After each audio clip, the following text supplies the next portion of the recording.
Hola, este es el episodio número 115 de la Universidad del Futuro. Habla Andrés Fonseca.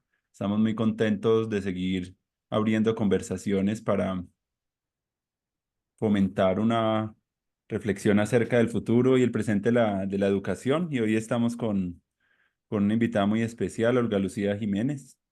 Ella es pedagoga musical de la Universidad Nacional y investigadora de rondas y juegos infantiles. Nos encontramos el semestre pasado, coincidimos en un espacio de la maestría en arte, educación y cultura de la pedagógica, y ahí pues hicimos la conexión y desde ese momento como que me interesó mucho explorar con nuestra invitada el tema de los juegos y las rondas, que es un tema también muy importante eh, para la formación de los maestros y para las mismas, para todas las edades. Entonces ella también es autora de libros como Arurú de la Luna, Un barquito con olor a sándalo, Ronda que ronda la ronda, y pues vamos a estar hablando un poco acerca de su experiencia, sobre ese trabajo y sobre también algunas cosas que son como importancia de las artes en la educación. Entonces, así para darte un saludo muy especial, Olga, y bienvenida pues a este episodio número 115. Bueno, buenos días Andrés y me encanta estar acá. Gracias por la invitación. Gracias por abrir este espacio para poder hablar de una experiencia que ha sido el eje de mi vida como docente también. Ha sido una experiencia que lleva muchos años. Llevo muchos años jugando, encontrándome con mucha gente extraordinaria y pues aquí estoy para compartir ese, yo siento que es un regalo de la vida, haber podido, haberme atrevido a empezar a buscar eh, ese camino distinto con la lúdica. Y bueno, Olga, bien, así que bienvenida. Y bueno, antes de hablar de tu trabajo y me gustaría un poco entrar, siento un poquito de curiosidad, ¿cómo fue para ti la infancia y de qué comunidades tú vienes? ¿A qué ambientes de aprendizaje fueron para ti como motivo de gozo? Y si también nos pudieses contar eh, en qué ambiente musical te construiste tú también, porque yo creo que esos primeros experiencias para todos son importantes. Me gustaría también conocerlas. Si quieres contarnos algo de eso y también de tus maestros y maestras. Bueno, gracias Andrés. Yo mi infancia prácticamente la pasé en Melgar eh, y estudié en una escuelita que yo ahora pienso, eso fue una maravilla porque fue una escuela que era nueva escuela, hace muchos años. Y en esa escuelita empezábamos el día cantando. Yo me acuerdo que el día empezábamos, nos reuníamos en el patio, en esa época pues había que formar, pero no, pero empezábamos cantando y con el tiempo yo empecé a buscar el repertorio que ese maestro, que era el director, que se llamaba Rafael Leal, nos enseñaba y muchas canciones de las que él nos enseñó fueron canciones cubanas. Y en ese colegio también había, en esa escuela, porque no era colegio, era una escuela, en esa época no había colegios, la educación era pública, todos teníamos, íbamos a la escuela pública, no había el colegio de estrato, no sé qué, el colegio de otros sectores, no había educación privada, había educación pública y yo estaba al lado con el hijo del alcalde, así como hablaba, como habla Ferrier de la importancia de compartir con los otros. Había también, teníamos en esa escuela, había árboles, como pasa con muchas escuelas de provincia. Teníamos mangos, guanábanas, limón. Desde la ventana de mi salón había limón y con ese calor de Melgar, pues en los descansos nosotros cogíamos naranjas y limones y comíamos. Había piscina. Los viernes no había clase regular, sino que el viernes era el día para cuidar el sembrado que cada uno de nosotros tenía. Yo tenía un sembrado de tomates y teniendo 7 años yo estaba cuidando mi sembrado y en la tarde los que éramos muy juiciosos podíamos estar en la piscina toda la tarde. Entonces era un día de fiesta para la escuela. En mi casa también mi papá era un excelente bailarín y yo bailaba mucho con él. Yo era la niña que iba a las fiestas del pueblo. Em, y cuando, por ejemplo, cuando llegó el twist, mi papá llegó con el twist y yo era la niña que bailaba twist en las fiestas con los adultos. Mi mamá también, una mujer con muchísima sensibilidad, entonces en la casa se cantaba mucho, sin ser una familia con una estructura musical, sin ser una familia con, pues ahí yo tengo compañeros donde su familia es de músicos, hay una tradición de la música, pero en la casa se oía mucho radio, eh, jugábamos, en la escuela donde yo estudié, las maestras jugaban en el patio con nosotras, no había la condición de la sala de profesores, ya después yo lo empiezo a vivir como maestra, los maestros están en la sala de profesores y los niños están en el patio. En mi infancia, los maestros jugaban con nosotras. Soy hija mayor en una escuela, en una familia de 5 hermanos, hombres, y, y pues con ellos yo jugaba también, jugaba mucho con ellos. Entonces, pues esa es como mi infancia, íbamos los sábados a pescar, mi papá nos hacía anzuelos y yo pescaba con él, íbamos al río Sumapaz, entonces tuve una infancia muy de campo, muy bonita, mi infancia siento que fue muy mágica, muy mágica.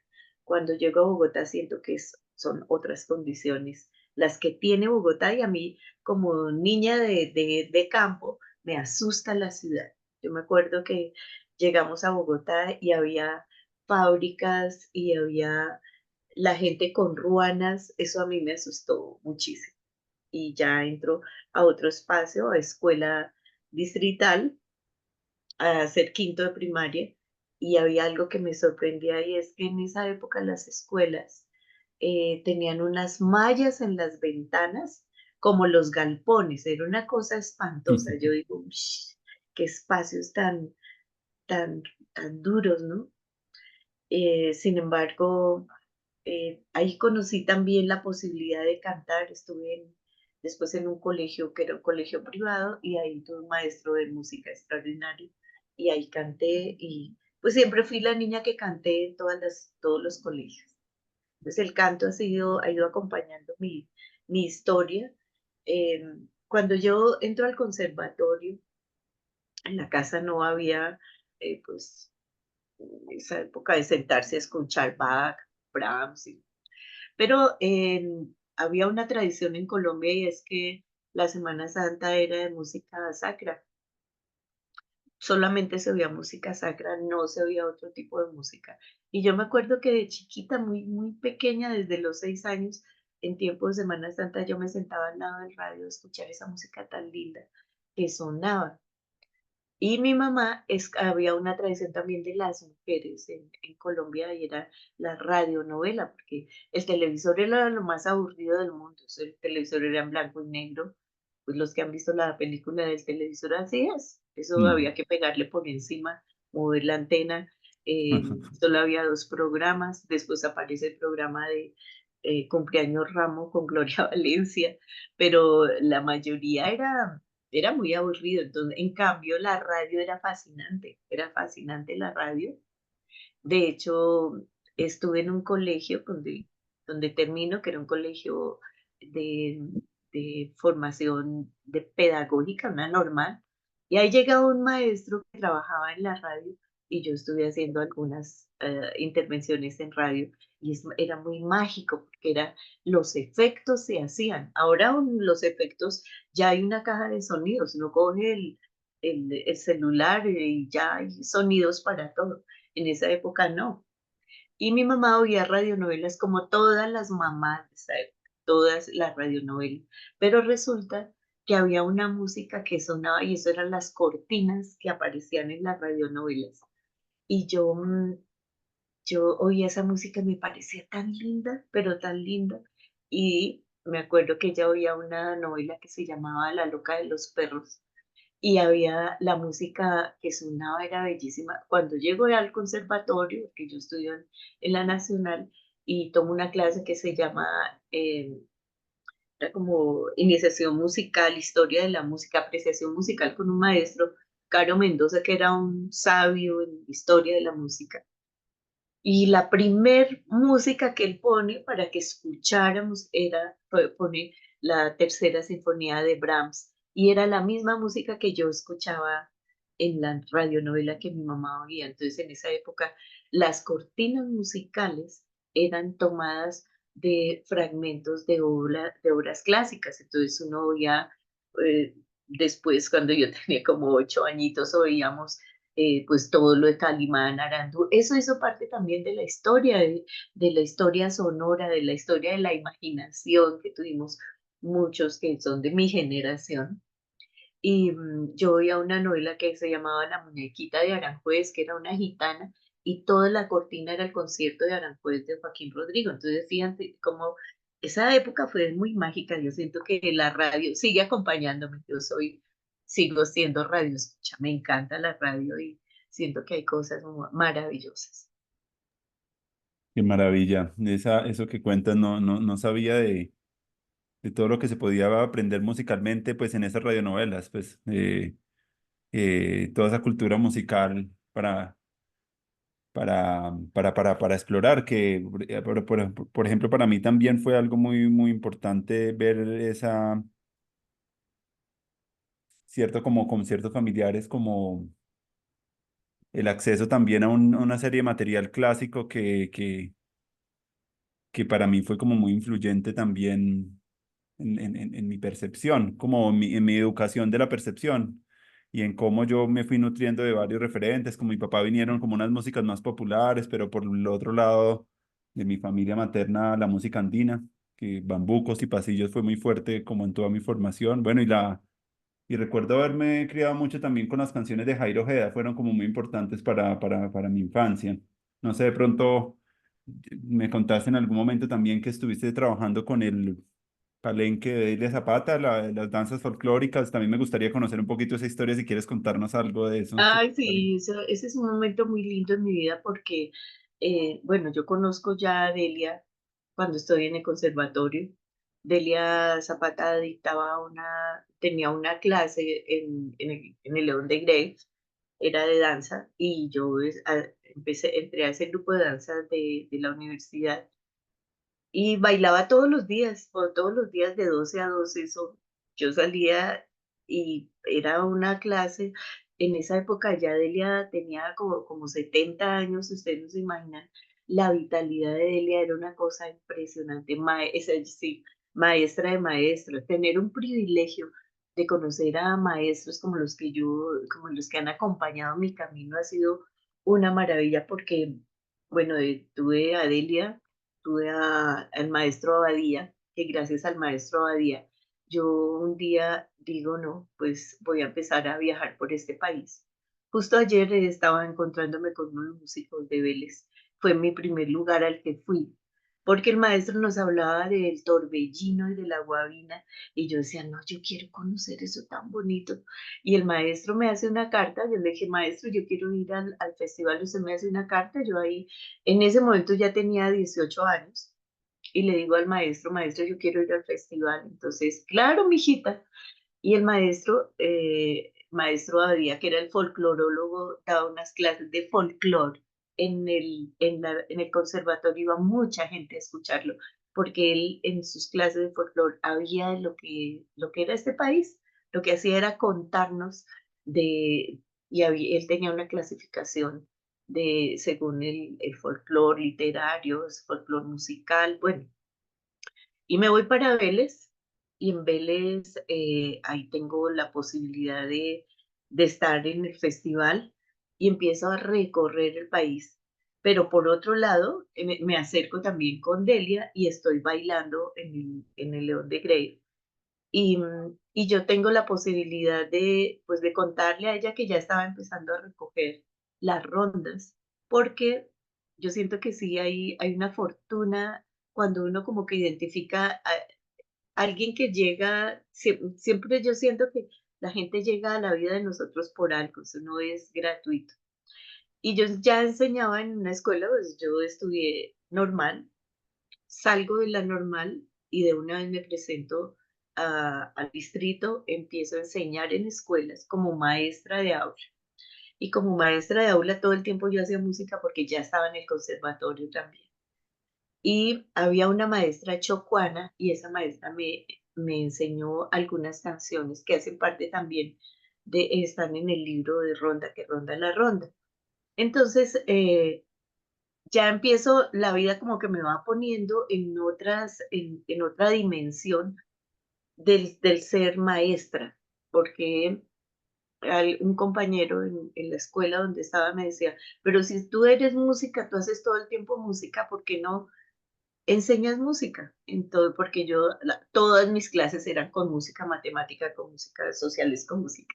Entonces, en esa época había una oficina de música en el distrito y me presenté y pasé el concurso y quedo como maestra de música para Bogotá y empiezo a hacer trabajo de música en diferentes localidades. Teníamos que estar yo cada 15 días iba a diferentes escuelas. Entonces, el lunes iba a una, el martes iba a otra y cada 8 días volvía al recorrido. Era un trabajo que si uno mira ahora es muy, muy exigente, pero yo lo disfrutaba muchísimo. También teníamos que hacer capacitación a los maestros de la localidad. Hubo un proyecto en el conservatorio que era para que los maestros también aprendieran música y yo hacía capacitación. Entonces, estaba muy joven, yo tendría que 18 años y en enero yo tenía que hacer capacitación más o menos a 200 maestros, eran los que llegaban a reuniones. Al comienzo pues no me creía mucho porque era muy pequeña, yo siento que eso fue no era fácil, pero pues a mí no me daba como susto y yo empecé fue a compartirles esa maravilla de lo que era mi país. Entonces, tuve esos maestros que por un lado estaban en el conservatorio, era el maestro Badía, estaba Delia, estaba una maestra que yo quiero profundamente, que es Elsa Gutiérrez, una maestra que me dio muchas herramientas con la pedagogía y con el canto. Y en mi casa también mi casa es un lugar donde siempre pensamos que Colombia era un país maravilloso. Entonces, por eso, siento que tengo unas raíces muy fuertes y empiezo a viajar. Bueno, estoy en el Palenque con Delia, yo iba a los fines de semana y allá ella me permitía estar leyendo, tenía una biblioteca extraordinaria. Entonces, pude estar escuchándola a ella. También después conozco a un maestro Julio Rentería, que era un tamborero del mismo grupo de Delia, y él tenía un grupo de danzas y yo bailaba también los sábados. Entonces, la vida me empezó a llenar de cosas y en los fines de año yo me empecé a viajar. Entonces, ya después me iba sola. Es un viaje que hice sola por este país, pero encontrándome con gente maravillosa que en todas partes me acogió, en todas partes. Entonces yo llegué, por ejemplo, a Quibdó y en Quibdó me quedé inicialmente en un hostal, pero empecé a buscar a maestros, a músicos, aún con niños que yo veía jugando en la calle, yo iba y jugaba con ellos y empezaba a escribir, a escribir, a escribir, a registrar lo que estaba. Era un trabajo de campo sin tener herramientas de investigadora todavía, pero la pasión por lo que estaba encontrando de llegar después a la escuela y enseñar eso tan bonito que iba aprendiendo me fue abriendo otro camino, me fue abriendo un espacio de resonancia, aún en el conservatorio se morían de la risa, andaba con un WhatsApp, yo tocaba, cantaba en la cafetería, les enseñaba, bueno, la vida me fue, esa fue mi monografía, mi trabajo de final de pedagogía musical, fue mi trabajo en las rondas y después Carlos Nicolás Hernández, un estudiante de filosofía en esa época y empezó ya con una editorial que se llamaba Tres Culturas, me dice, yo quiero publicar tu tesis, Olga Lucía. Entonces empiezo, ya bueno, la vida me empieza a dar la oportunidad de empezar a publicar. Bueno, qué bueno. Entonces estuviste en varias regiones en el Pacífico y consolidando un poco las rondas que tenían y los juegos del país, ¿cierto? Y las ibas sistematizando y luego te vas dando cuenta que vas teniendo un corpus de canciones. Me gustaría un poco hablar de eso, de las rondas. Yo como profesor de artes las usé mucho de una manera muy intuitiva, a partir de lo que me iba gustando. Traje rondas por ejemplo, de Martina Camargo, que fue una de las invitadas también a este programa, que estuvimos hablando un poco de esas rondas de tambora allá en San Martín de Loa. Y todos esos Ujú. juegos que muchas veces se apropian también en espacios rituales de los velorios de Angelito y en espacios donde están reunidas las personas, como que a veces, cierto, el florón, todas esas canciones aparecen ahí en ese repertorio. Pero curiosamente, hace poquito estaba escuchando música también de República Dominicana y el florón también lo cantan en merengue. Es muy curioso cómo la música va fluyendo por todos los territorios y se van como desplazando y se van y que es difícil saber de pronto de dónde vienen las cosas, cuáles son como esas fuentes porque se ven en Cuba, hay como ese flujo de la música. ¿Cómo percibes tú eso dentro de las rondas de pronto que encontraste que en algunas partes se cantan esas mismas rondas en América Latina? Así es algo maravilloso porque de pronto uno encuentra el florón, que el florón hace parte de una ceremonia de chigualo, de canto de funebria. Inicialmente era un canto de funebria y después se vuelve un juego. Yo lo juego con los estudiantes en la universidad en esta época. Yo llevo muchos años dictando una electiva de rondas y juegos tradicionales en la universidad pedagógica y empiezo a sentir que descubro que los juegos no solamente hacían parte del juego en sí, sino de rituales de la vida, de las ceremonias. Entonces, eh, ahí también empiezo a encontrar diferentes versiones de la misma ronda. Alguna vez alguien me decía, "Ah, yo conozco esta versión", yo le decía, esa es una de las riquezas de la tradición oral, y es que cuando yo te la enseño, hay una manera en que yo te la enseño, pero tú de pronto puedes modificar, no grabaste bien la melodía o algún texto le modificas, y eso empieza a enseñarse de otra manera. Eso pasa con la tradición oral.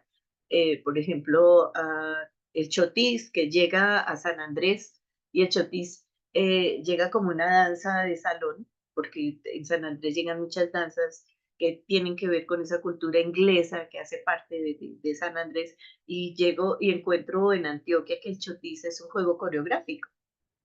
Entonces ya hay una cantidad de variantes y lo que tú dices es cierto, uno encuentra la misma canción de diferentes modos. Eh, hay una canción que es una canción de costarricense que cuando la perica quiere, no me acuerdo ahorita la melodía, cuando la perica quiere que el perico vaya a misa, se levanta tempranito y le plancha la camisa. Y esa misma versión encuentra uno aquí en un juego coreográfico que se llama El Sapo, la rana. Entonces dice, la rana se fue a pasear y no se llevó al sapito, qué rana tan descuidada, dejar solito al sapito. Y la rana, el sapo se fue a pasear y ella le plancha la camisa. La misma situación de cuando el perico vuelve la misma situación como empieza a cambiarse con algunos términos, pero las melodías y como el mismo juego se sigue dando. En Cuba también encontré algunos juegos que se juegan acá, que eran, que yo hice un trabajo de investigación sobre todo lo que pasó de la época de la colonia, cuando llegan en los barcos a América Latina, ¿qué pasó ahí? Ahí venían también músicos, por eso nos llegan mucha música española. Entonces venían músicos y hay un trabajo que yo siento que eso fue muy interesante hacerlo. Está en un librito que publicó la Biblioteca Nacional que se llama Poesía y Música Infantil en Colombia. Y ahí hablo de eso, ¿no? De cómo llegan unas melodías, llegan unas, el romance llega a América Latina porque es prácticamente siglo XV. En Europa se estaba dando lo de los juglares, todo el cuento del romance era muy importante.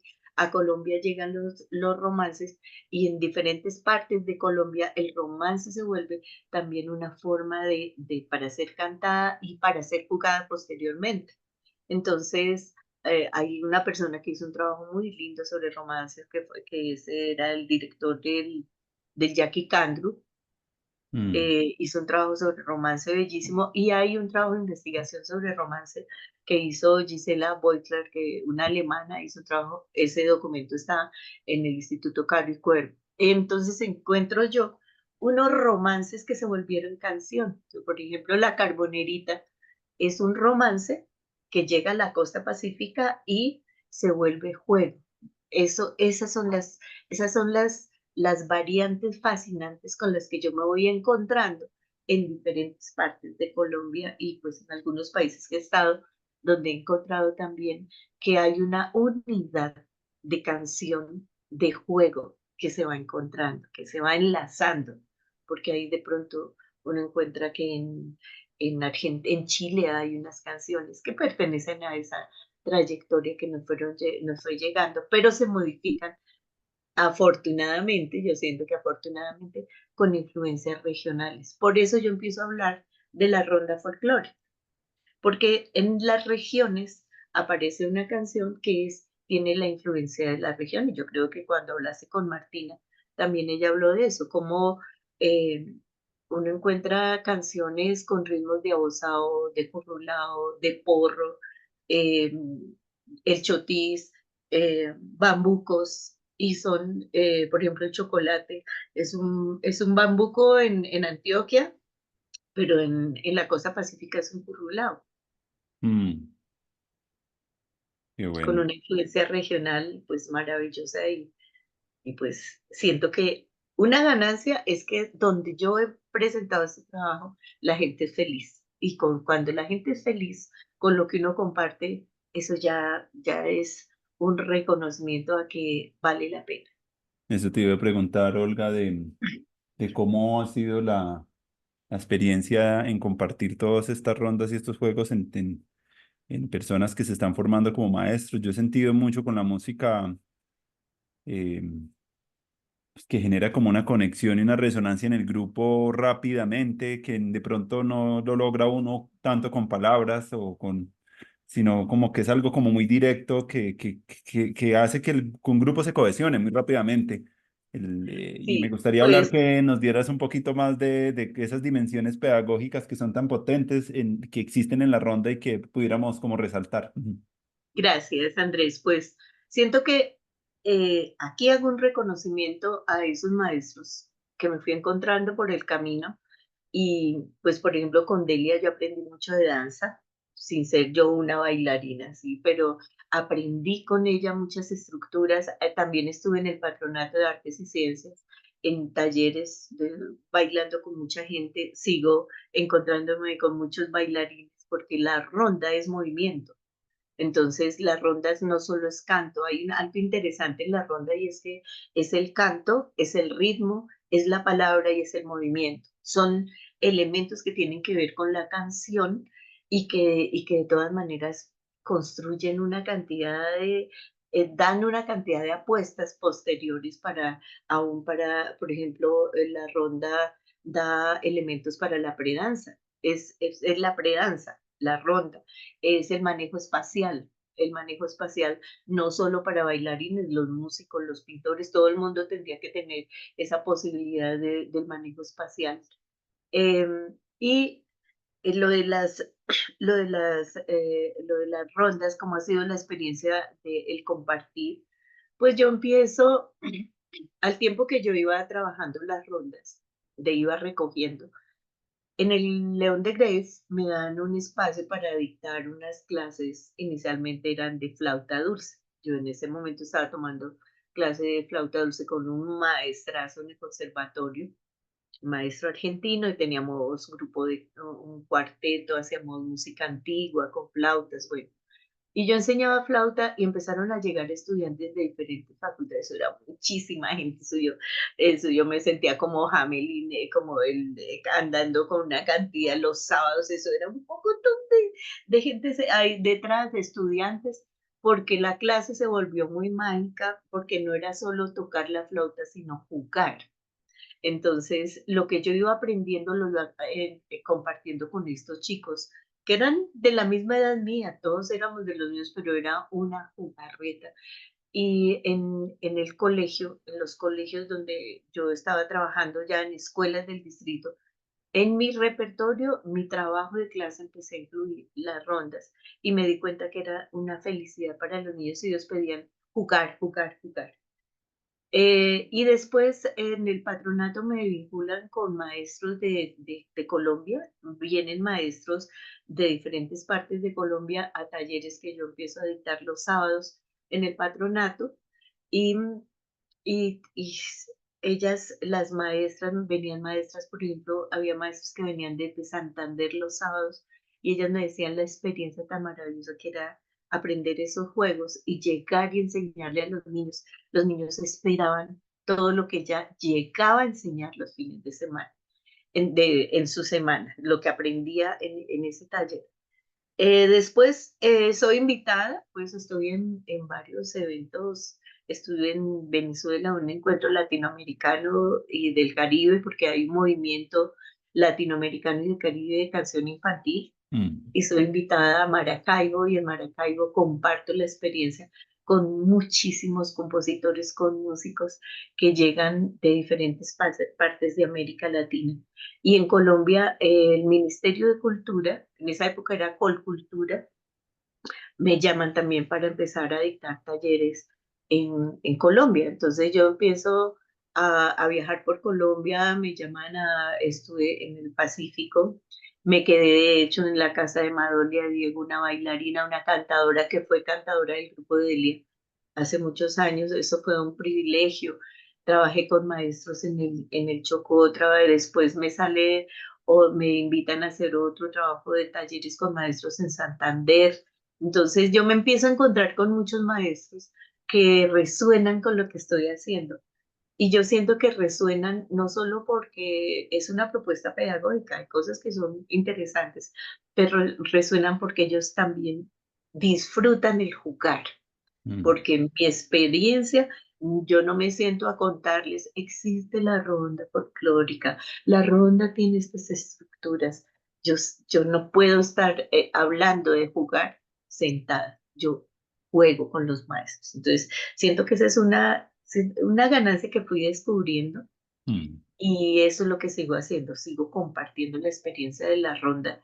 Mi experiencia en la Universidad Pedagógica ha sido maravillosa. Llevo pues casi 10 años haciendo la electiva de rondas y, cuál es la propuesta, que la escuela vuelva a jugar.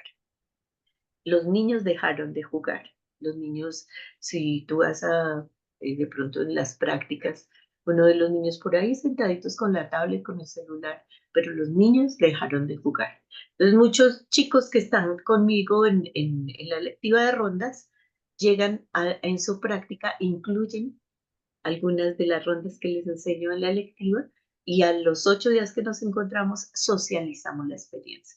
Entonces, ¿qué pasó? Entonces ellos dicen, no, yo puedo incluir esto. Por ejemplo, he tenido estudiantes de física y ellos dicen, no, pues es que en la física, ¿por qué estás tú en esta lectiva? No, porque es que la física es una cosa, o química, las ciencias, porque necesito otro espacio, pero dentro de la física y de la química, yo les digo, bueno, tiene que buscar espacios lúdicos en la misma física. Y han hecho unas cosas extraordinarias, experienciales, desde la física. Entonces siento que es el abanico de una mirada distinta de maestro, es una mirada distinta de maestro. Y pues bueno, no solamente me he encontrado en el espacio con los maestros, sino también con gente que escribe, con niños, con, con padres de familia. En pandemia me pasó algo maravilloso y es que tenía que dictarla, pues yo estaba dictando la electiva de rondas Mm, Imagínate, la electiva de rondas, el jugar es contacto.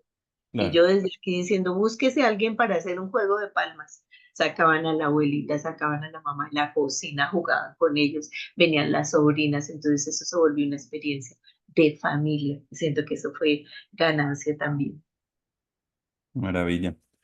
Eh, En un comentario que yo estaba haciendo ese día alrededor de la música en relación como con los procesos de paz y de convivencia, tú hablaste de un referente que me gustaría que, no sé si te acuerdas del Cauca, algún librito, no sé si te recuerdas ¿y qué podrías de pronto también poner tú ahí en tu experiencia, como qué podría aportarle eso que tú has investigado a la construcción de convivencia y de paz en los territorios? Ahorita que se habla tanto de la paz como un eje en muchas de las prácticas de la educación, me gustaría de pronto conocer para ti eh, cómo Bueno, son procesos. ahí sí, ahí hay algo que en el Cauca eh, tuve una experiencia maravillosa el año pasado. Me invitaron porque iban a hacer en INSA Cauca, porque iban a hacer una celebración del Día del Maestro, me invitaron a dictar un taller. Mm, Y pues yo pensé que iba a estar con 30 maestros, iba preparada para un taller con maestros de Cauca. Y resulta que era la celebración del Día del Maestro y no llegaron 30 sino 400 maestros.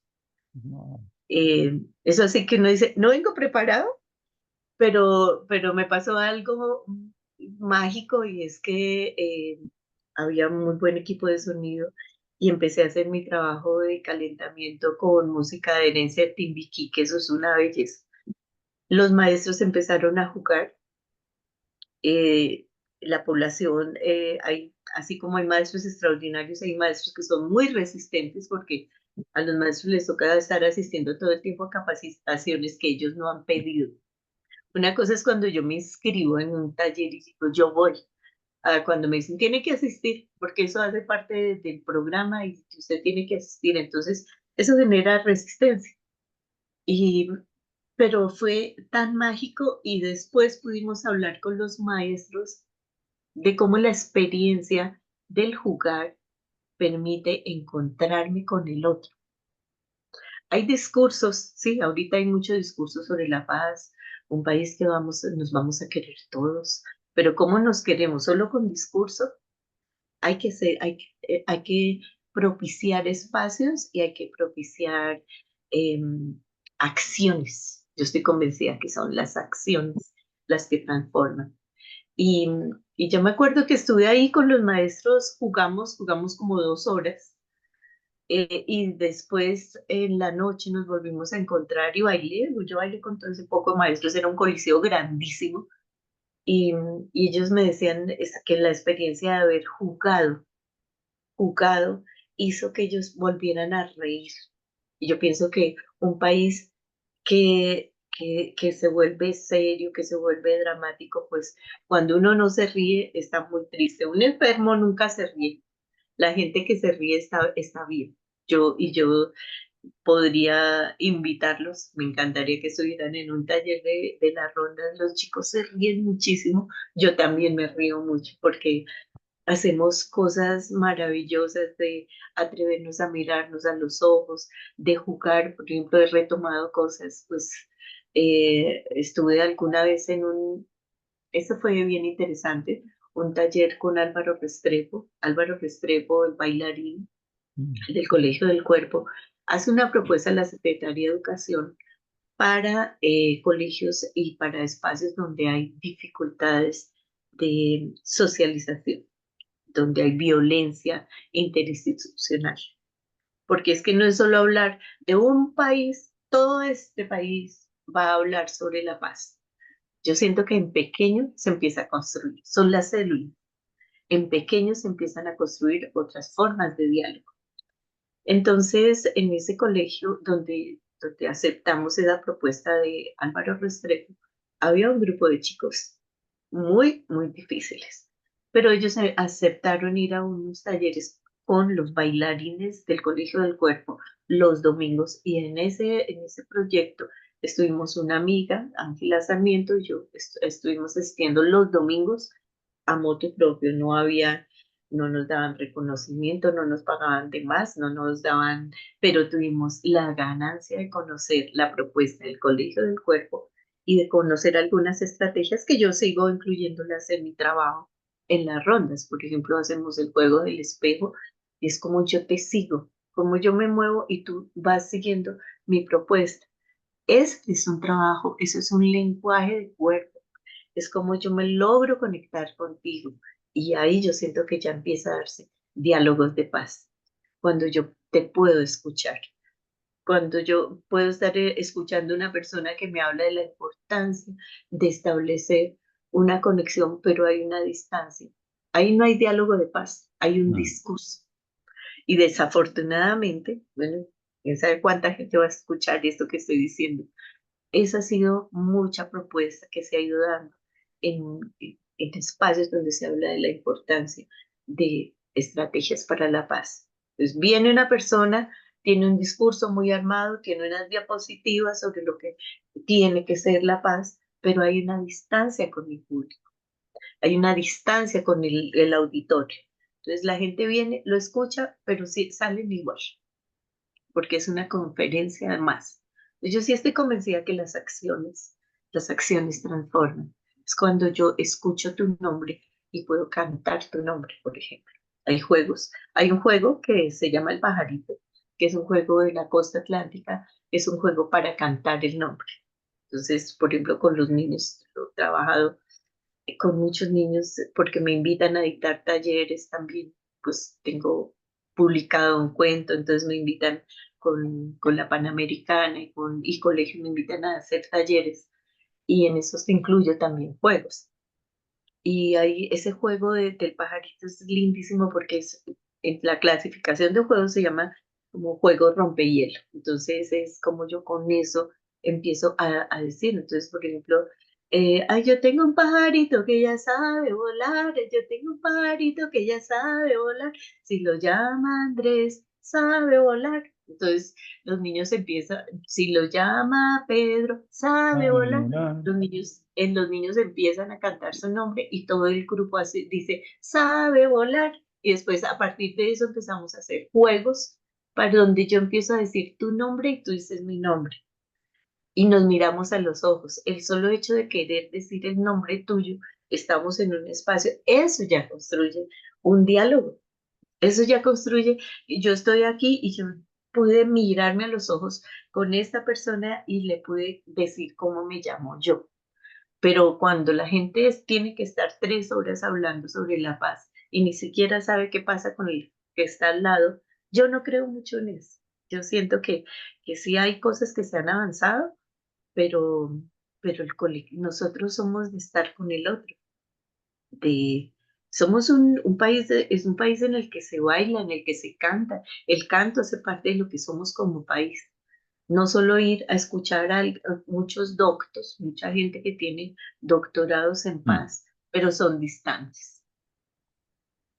De acuerdo, la Entonces, participación y la experiencia no se reemplaza en ningún discurso y muchas de las cosas que pasan en las rondas y en los juegos es algo que tiene que ver más con las emociones, ¿cierto? Y como con actitud corporal, que a veces en la escuela está como muy quieta y la expresión corporal debería ser parte de la experiencia de formación y aprendizaje de cualquier área, ¿cierto? Se aprende con el cuerpo, con los sentidos, con el otro, en el contacto, generan unos lazos de confianza maravillosos, pues esas experiencias que no lo va a dar, pues hablar sobre eso de una manera proposicional o conceptual, se requiere como la experiencia. Eso es como algo muy importante de este trabajo y me parece que algo de suma importancia también en cualquiera. Alguien me decía que yo también arrancaba mucho mis clases con rondas y un profesor de matemáticas también me decía que una de las cosas que más aprendió era que ya en sus clases de matemáticas empezaba ya a involucrar el cuerpo y el canto y que había visto cambios en el aprendizaje de los niños y en la actitud cuando él tenía que ya interactuar con ellos, la interacción empezó a cambiar y eso ya es una cosa que se gana y es algo muy bello y muy potente, muy poderoso, que un profesor que o lo que me decía una vez Carmen Sabotero también, que comenzó su jardín también porque veía que las mamás no le cantaban a los niños y ella decía, ¿cómo así que ujú. las mamás no tienen miedo? Y eso es una cosa que me gustaría también profundizar contigo en términos del canto, la voz que a veces nos da miedo exponer nuestra propia voz y jugar con la voz y como que romper esos mecanismos de avergonzamiento que están muy heredadas en nuestra cultura. El canto proporciona también una transparencia muy bonita por lo menos yo no soy músico, yo vengo más de las artes visuales y dibujo, pinto, hago fotografía y video, pero el acceso como al canto es algo como que debería democratizarse como algo para la salud de los pueblos, como algo más allá de que si cantas bonito es como algo, como una necesidad primordial de expresión que la ronda nos lo recuerda también, o el acompañar con palmas y hacer un ritmo colectivo. ¿Nos podrías hablar Sí, algo del canto? sí, claro. Alguna vez encontré un adagio, ese es un adagio español que dice, de las nanas, nanas nace el cantor. Como un niño que ha sido arrullado con canciones, pues canta, porque eso hace parte de su vida. Y pues yo he tenido posibilidad de trabajar con papás, estuve trabajando un tiempo con la Fundación Rafael Pombo y en la feria hacía un taller que se llamaba Cantando con mi hijo. Eso se volvió una cosa muy interesante porque llegaban los papás con sus bebés y era aprender a cantar. No era aprender a cantar, yo no era en ese momento la maestra de canto, sino era aprender un repertorio y atreverse a cantar. Ujú, Entonces, y cantar arrullando, cantar abrazando, cantar dándole un masaje, cantar bailando con su bebé. Y esa experiencia fue absolutamente mágica. Yo les decía, miren, puede haber las versiones, puede haber la versión, el super versión de Mozart para la estimulación inicial, puede ser, uno encuentra Beatles Babies, ujú, Rolling Stone Babies, una cantidad de cosas para bebés, pero jamás la voz de la mamá se va a reemplazar por estas grabaciones perfectas que usted le pone a su bebé, ujú, porque es una voz que él viene escuchando desde el vientre, desde adentro, desde antes de salir a la luz, él estaba escuchándola y esa es la voz que lo arrulló. Y después usted se silenció, cántele, no importa, empiecen a cantar. Han habido unas propuestas muy interesantes y es trabajar con, por ejemplo, con mamás adolescentes. Entonces, que esas mamás empiecen a sentir que el canto era importante. El canto es una experiencia sanadora. Yo estoy convencida que el canto es una experiencia sanadora y hay muchas comunidades, pues las comunidades afro y las comunidades indígenas tienen el canto como una experiencia sanadora, pero sobre todo en la ciudad, yo siento en la ciudad se dejó de cantar. En el campo uno va, pues yo viajo, me encanta ir al campo, a provincia, y uno siente que la gente sigue cantando, en sus casas cantan, las casas campesinas cantan. eh, Anoche, por ejemplo, tuvimos una reunión con un grupo de músicos y todo el tiempo fue cantar. Ahí no, en ningún momento se puso un CD, en ningún momento pusimos la grabación del celular. Todos cantamos, estuvimos cantando todo el tiempo y recordando un repertorio bellísimo que hay en Colombia. Entonces, definitivamente el canto es una experiencia que debe estimularse. Por ejemplo, yo siempre estuve también dirigiendo la práctica de la escuela maternal de la Universidad Pedagógica y allá eh, hay una fortuna y es que las maestras de ahí cantan bien. Estoy convencida que las maestras que están para primera infancia, ellas deben cantar bien, porque es la relación desde el canto es muy importante. ujú. Las mamás que no cantan afinadas, que no tuvieron ni cántenle a su bebé, pero una maestra que está en una formación debe cantar bien. Eso sí, ahí sí, eso sí no lo negocio yo. Siento que deben cantar bien, porque es lo que el niño está escuchando. Generalmente, pues yo he estado leyendo algunas cositas sobre infancia y los niños cantan bien, van aprendiendo a desafinar de oír a otros desafinados también, pero o en casas donde nunca se cantó, también, experiencias donde no se canta, que el, el CD o el celular ya se volvió, entonces ya la gente no canta, ya no se reúne a cantar como éramos nosotros, éramos un país de reunirnos a música viva, siempre música viva, o reunirnos a cantar.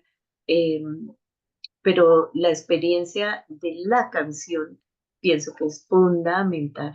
Pues hay en el libro que yo te cuento por aquí, creo que lo tengo que mirar, hay eso, por si están interesados en mirar.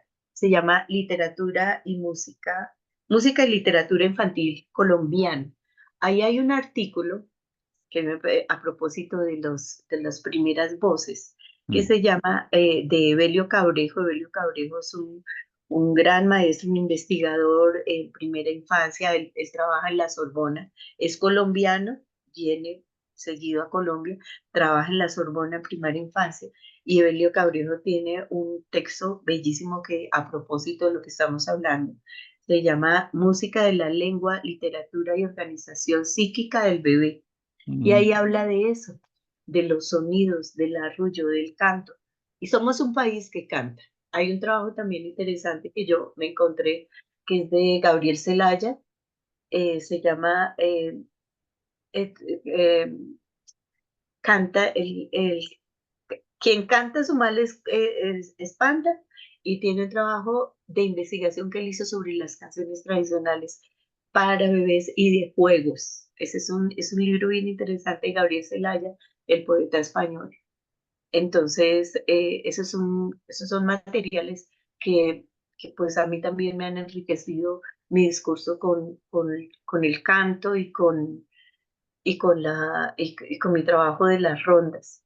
La ronda que tiene de particular es que es cantada, las rondas son cantadas, y encontré alguna vez en un texto que hablaba de una tradición, de, pues como esa experiencia de los griegos que aprendían todo lo de las constelaciones, las estrellas, los planetas.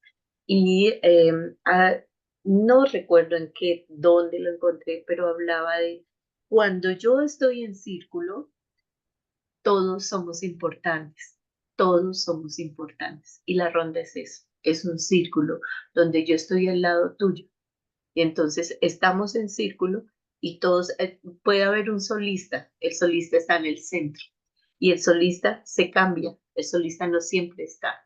Entonces, por ejemplo, lo que yo te contaba de la Carbonerita, fue un romance que encontré en la costa pacífica, están trabajando en círculo y está la Carbonerita en el centro, pero hay un momento en el que todos son protagonistas, todos se vuelven solistas también. Entonces, la, eh, esa fue una estructura que yo también usé muchísimo en mis clases en colegios donde trabajé. Mis clases eran en círculo.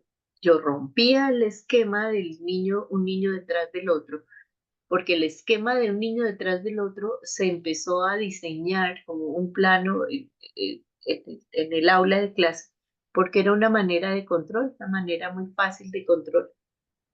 Pero resulta que cuando yo trabajo en círculo, nos estamos mirando todos y estamos conectados. Yo no lo hago para controlar los que están acá, estamos conectados. Entonces, esa experiencia de hacer clase en círculo para mí fue maravillosa. En mis salones yo llegaba y los chicos ya empezaban a ayudarme a cambiábamos la estructura del salón y hacíamos el círculo y trabajábamos el círculo, y mis clases siempre empezaban con juegos, siempre, siempre empecé, aún en secundaria. Hice un proyecto que fue muy lindo.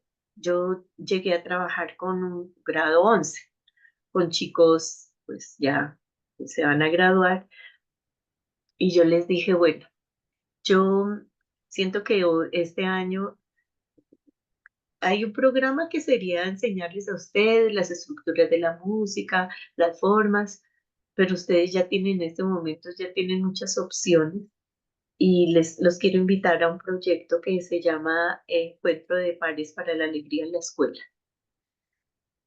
Ustedes aprenden unos juegos, tengo un trabajo de investigación, les conté, y los llevamos a los niños que son de la escuela anexa. Una escuela era en Usaquén, íbamos a una escuelita donde estaba primera infancia. Eran niños, eran 200 niños entre 4 y 6 años.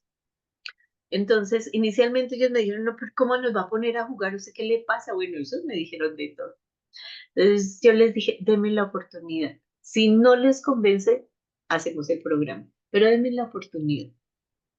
Bueno, aprendieron unos juegos en esa clase, yo organicé por grupos y el siguiente viernes nos fuimos a la escuelita y ellos iban por grupos a cada salón. Ellos llegaron, estaban en cada salón, enseñaban la ronda y después toda la escuela salía al patio, todos salían a jugar. Mire, tú no te imaginas la felicidad, pero tengo fotografías de esa experiencia, no tengo filmadas grabaciones porque pues mientras uno está ahí hace falta tener a alguien que vaya filmando. Entonces, eh, cuando salimos ese día, les pregunté, bueno, yo ahí hacía una invitación a tomar alguna cosita, bebida, porque eso salían de jugar, sudando. Entonces nos reunimos en una cafetería con los chicos y les dije, bueno, ¿qué piensan de la experiencia? Y dijeron, no, nosotros queremos volver. Entonces yo les pregunté, ¿por qué quieren volver? Y un chico me dijo, porque sé que ahí hay alguien que me está esperando. Ujú. Y cuando llegábamos, ya se volvió que el siguiente viernes los niños, los muchachos, ya yo no tuve que decirles vamos a ir, estaban en la puerta listos para ir. Y cuando llegábamos a la escuela, los niños, ellos tienen un reloj biológico. Era una cosa impresionante y se botaban de los salones y gritaban, llegaron los grandes y salían y por la rejita de la puerta los miraban con una felicidad. Entonces yo pienso que esa experiencia fue maravillosa. Esa experiencia duró un año y mi experiencia, bueno, después fue validada yo la presenté al líder de la Secretaría de Educación y gané un premio por esa experiencia. Pero no solo fue ganar el premio, fue hacer visible lo que se hace en la escuela. En la escuela se hacen cosas maravillosas que a veces los maestros no cuentan. Entonces, el imaginario de la escuela es que claro, uno vive situaciones difíciles, pero esta experiencia que yo te estoy contando era una experiencia para la felicidad. Y bueno, Olga, em, de pronto algo que quisieras contar, estos programas los estamos haciendo porque estamos reuniendo una serie de personas en el mundo para construir nuevas comunidades de aprendizaje y poder como empezar a crear espacios de aprendizaje que mucho más holísticos, donde haya más diversidad y que sean como espacios complementarios también a la universidad. Le llamamos la Universidad del Futuro, es como una red de redes de personas y experiencias y de gente que tiene como experiencias en educación, con el arte, con el pensamiento ambiental, con la partería. Estamos invitando como a toda la sabiduría que hay en el territorio para pensarnos a imaginar cómo podríamos pensar una educación pues mucho más potente para las presentes generaciones y como que sea más, ¿cierto? Como que llegue más al corazón y que llegue más a la imaginación y a cosas que no están de pronto pasando mucho en las universidades, que hay cosas maravillosas que están pasando, pero también sabemos que es posible organizar de otras maneras en la educación. De pronto que me gustaría escuchar de parte tuya algunos y por tu experiencia, ¿cierto? Como que cuáles serían los atractores para esa universidad del futuro, cómo podría estar organizada, qué materiales, experiencias. Eso del viaje me parece fundamental, incluso acá en algo que yo estaba empezando a escribir es empezar a pensar el currículo como un viaje, porque yo creo que con el viaje aprende uno cosas que de pronto, incluso un viaje cortico, yo muchas veces con mis estudiantes en la universidad pedagógica, cuando trabajan infantil, era ir a aprender un fuego, a hacer comida, a compartir música juntos y esas cosas a veces se aprenden más cosas en ese día que de pronto lo que uno le puede enseñar a una persona en todo un semestre. Entonces, como que se dan en términos de la interacción, cosas maravillosas. Entonces, estamos pensando el currículo como viaje. Estamos pensando también la abundancia educativa, otro concepto, así como se habla de abundancia en la parte alimentaria, pensamos que estamos animando a las personas a construir también espacios de aprendizaje con sus personas y con sus amigos. Y hay varias cositas que hemos venido como reflexionando, pero me gustaría ya en esta recta final de nuestra conversación hablar un poquito de cómo tú visualizarías ese espacio anhelado y deseable de educación. Bueno, yo pienso que los maestros uno de mis anhelos es que los maestros vuelvan a jugar, no solo los niños, que los maestros vuelvan a jugar. Em, Siento que ahí yo valido y claro que la formación académica es fundamental, pero a veces yo digo porque el saber se volvió una cosa de gente tan ceremoniosa, porque se empezaron a revestir de dureza para los discursos, porque el humor no existe en las aulas de clase. El humor existe, somos ese compartir. Yo también soy del compartir, a veces hacemos de cierre de semestre un compartir con mis estudiantes y ese momento es mágico el compartir. Yo, bueno, hago una alusión a la importancia de la comida, ese Mm. trabajo del lo crudo y lo cocido que tiene Levi-Strauss sobre el alimento, sobre todo lo que se cocina al lado de la vida. Y hablo de cómo las comunidades en el campo se reunían al lado de la estufa, era en la cocina, las familias se Fogón. reunían al lado del fogón y al lado del fogón se construía la palabra. Entonces, la palabra tiene que ir animada. Yo sí pienso que la escuela, las nuevas universidades, tiene que ser una palabra animada por el compartir. Porque a pesar de todos los discursos que hay sobre las nuevas tendencias, sigue siendo, este es el doctor que tiene toda la información, ustedes aprenden de mí. No, uno aprende con todos. Hay muchas cosas que estamos aprendiendo entre todos. Es el colectivo. Yo pienso que es el compartir, el colectivo es fundamental en los espacios de aprendizaje. Es fundamental. Y, y pues yo siento que los maestros que tienen apertura, lo único que están teniendo es ganancia para la vida, y la vida no solo para ellos, sino la vida también institucional. Y una vez tuvimos una experiencia, ahora me acuerdo de una experiencia que fue maravillosa en la Normal María Montessori. Los maestros de matemáticas, hay jerarquías, ¿no? Entonces los maestros de matemáticas están aquí arriba en la pirámide. Y yo alguna vez les dije, pero si es que la música, porque a nosotros los artistas nos miraban, usted sí la pasa chévere solo cantando. Entonces yo le decía, sí la paso chévere, pero resulta que en esa chéveridad hay muchas cosas que se hacen y se hace matemática también. Entonces se quedaron mirando y pues a mí toda la vida me han encantado las matemáticas, me encantan. De hecho, había pensado estudiar física. Cuando estaba en el colegio tuve una maestra extraordinaria de física y entonces se hizo un taller para los maestros de matemáticas y yo, pues a mí me gusta mucho Escher y tenía los calidociclos que él tiene, de los volúmenes, y llevé el libro y los puse a trabajar con eso. Entonces yo les dije, mire, aquí estamos trabajando matemática, estamos trabajando geometría como un elemento que viene desde los griegos, la geometría era fundamental y estamos trabajando la música porque la música es armonía y es congruencia. Y estamos trabajando la vibración, la acústica es un elemento que ustedes están trabajando en las matemáticas. Y llevé también un material interesante que se llama el que es de Bronowski sobre el hombre y el universo, que es buenísimo.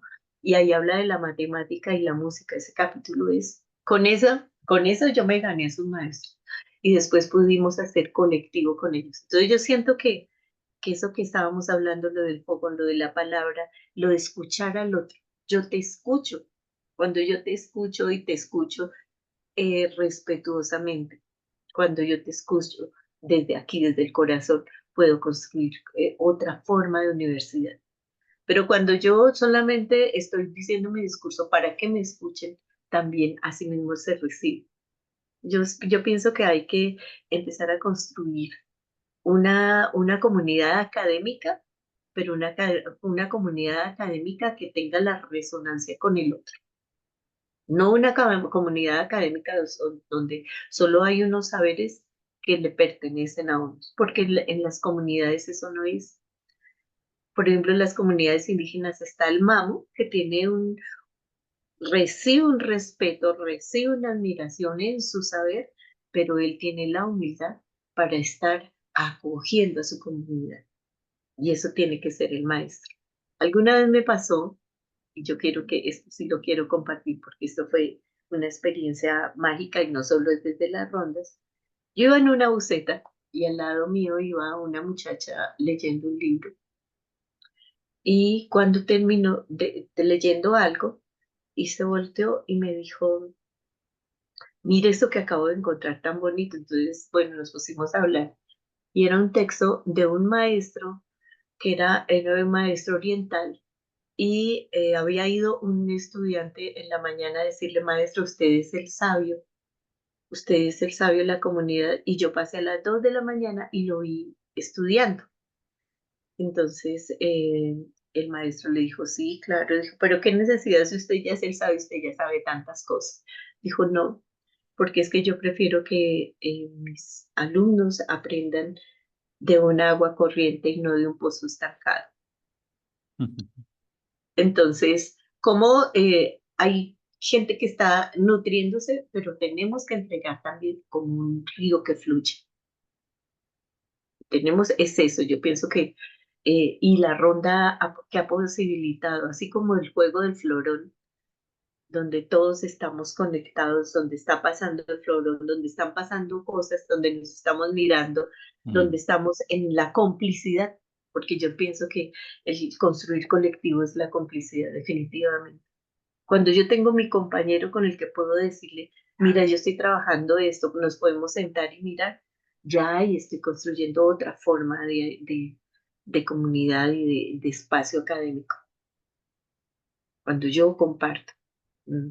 Muchas gracias, Olga, por todas esas piezas de tu experiencia que pueden nutrir a toda esta comunidad que estamos formando también y esa necesidad de esas claves que muy sabiamente nos compartiste de la rueda, el círculo, la conexión, la mirada, el contacto, que son como cosas esenciales para cualquier proceso de aprendizaje y también de fortalecimiento también, porque es así que uno se fortalece con el otro, como compartiendo y, y de una manera sincera, ¿cierto? De una manera cada vez más espontánea, porque esa espontaneidad yo creo que también lo que tú lo decías ahorita no se puede perder. El humor me parece un asunto súper fundamental para la pedagogía y creo que esos maestros que al tiempo que pueden compartir cosas muy profundas, también se pueden reír con los otros, también eso es muy, muy, muy hermoso. Eso es como ponerlos también en un lugar también más horizontal y más donde como decía Bakhtin, como que todas esas estructuras se rompen y como que podemos estar en un diálogo mucho más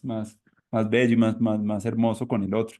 Entonces me gusta mucho todo lo que nos compartes. No sé, algunas palabras finales, ya estamos como por la hora, así que muy encantado de que puedas seguir participando con nosotros en los encuentros que estamos haciendo aquí en Bogotá. Ahorita tuvimos uno muy bello con la visita de un amigo que vino de Egipto a compartirnos también las pedagogías del té, también como cómo Qué se bonito. ordenaba también en su espacio académico eso y estuvimos acá en la casa mía teniendo esos encuentros. Estamos eventualmente teniendo encuentros cada 2, 3 meses acá en Bogotá y estamos haciendo también otros virtuales para la gente que también pues está en otras partes y bueno, bienvenidísima a este espacio de la Universidad del Futuro. Algunas palabritas finales ya para irnos.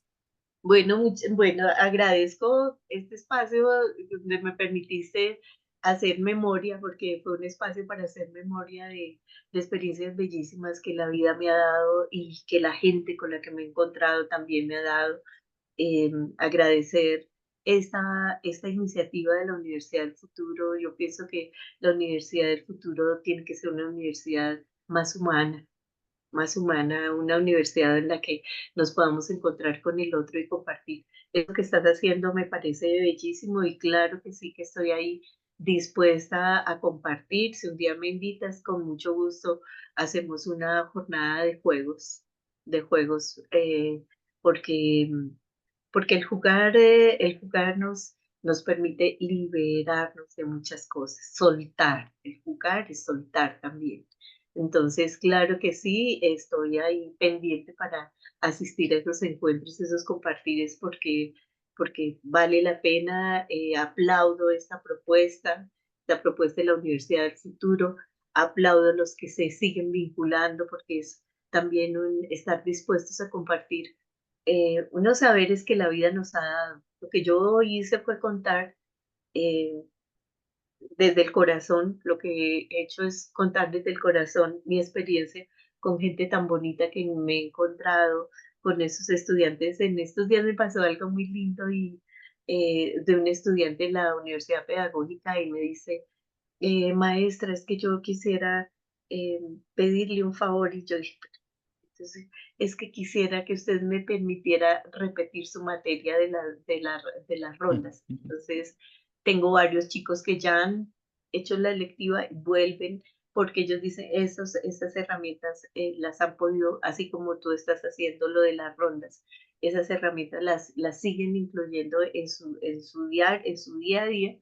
He tenido estudiantes de educación física, de la Facultad de Educación Física, que son un aporte maravilloso y ellos desde su saber nos nutren. Entonces es eso, yo pienso que tiene que ser la universidad de puertas abiertas, donde el que llega tiene cosas para contarnos. Es eso, es abrir la puerta y abrir las ventanas para que lleguen también cosas que están nutriendo nuestro discurso como maestros, nuestra experiencia, que cada experiencia de encuentro tiene que ser una experiencia bonita. Lo del viaje a mí me parece buenísimo. Yo doy un seminario en la universidad que se llama Escenarios Pedagógicos y Artísticos Alternativos y vamos a mirar experiencias de nuevas propuestas educativas, vamos a escuelas, llevamos propuestas de talleres para hacer con los niños donde vamos y sí, lo que tú dices es perfecto, ellos llegan renovados. Yo les digo, me podía sentar aquí y presentarles un video, pero no es lo mismo la experiencia de haber estado ahí. Hemos estado en experiencias de artistas, estuvimos un día viendo un trabajo muy interesante de Jaime Barragán, un artista plástico, que hizo un trabajo alrededor del mundo de la cerveza por allá en Usme. Un trabajo espectacular, una historia de vida maravillosa. Y eso solamente se logra apreciar in situ, es in situ, es así. Entonces salimos, por ejemplo, nos vamos a un parque y vamos y encontramos donde está el árbol del nogal y desde ahí empezamos a hablar de por qué el sector se llama el nogal. Todo eso hacemos y sí, eso, el viaje. Desafortunadamente los niños ya en los colegios no pueden salir tanto. Una experiencia que se llamó Escuela Ciudad Escuela, cuando Mm. estuvo Abel Rodríguez, eso fue una experiencia bellísima, pero por situación de seguridad ya no salen tanto. Yo sacaba a mis chicos y Que les hacían decía que ciclorrutas con los chicos, ¿cierto? Y se iban hacia la escuela desde... sí, Mm. era una cosa. Estuve también cerca del proyecto de Carnaval Sol Oriental, que es una experiencia que pienso que vale la pena si yo te invitara a Ángela de Castro, que pueda hablar de esa experiencia del Carnaval de Sol Oriental que duró 25 años en la localidad Cuarta, una experiencia de arte que fue transversal a la escuela. Eso fue una experiencia bellísima, ahí estuve también en esa experiencia. Y como el carnaval construye felicidad, construye comunidad, porque el carnaval es fiesta. Somos un país fiestero, tenemos que recuperar la fiesta y la alegría.